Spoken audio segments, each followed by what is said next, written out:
Tai Monika, debiutavai Europos čempionate, kokius tikslus savo išsikėlus iš šiom varžybom ir ar juos pavyko gyvendinti? Tikslai buvo praeiti distanciją kuo geriau.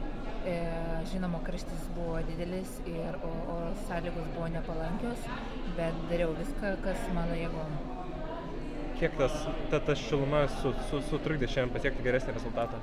Pirmą pusę distancijos tikrai jautėsi karštis ir jeigu ne gaivinimo priemonės, būtų sudėtinga įveikti.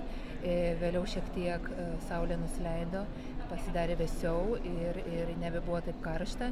Tai tą pirmąją distancijos pusę reikėjo ganėtinai atkentėti. Ką gali pasisemti iš šių varžybų? Kokios patirties pasimti? Kiekvienos varžybos yra patirtis ir šios būtent dėl oro sąlygų ir žinoma dėl pačio čempionato, konkurencijos ir pačio elito.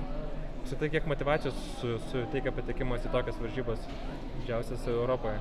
Šiaip kiekvienas varžybos motyvuoja ir žinoma dabar toks lygis yra aukštas čia Europos čempionate, tai parodo tikrai kiek yra stiprios ir europietės mūsų, tai džiaugiuosi už jas visas ir judėsim toliau.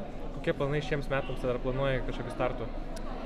Šie metai, šis sezonas su šiomis varžybomis taip ir pasibaigė, tai kol kas reikėtų pasigydyti žaizdeles, traumas ir pailsėti.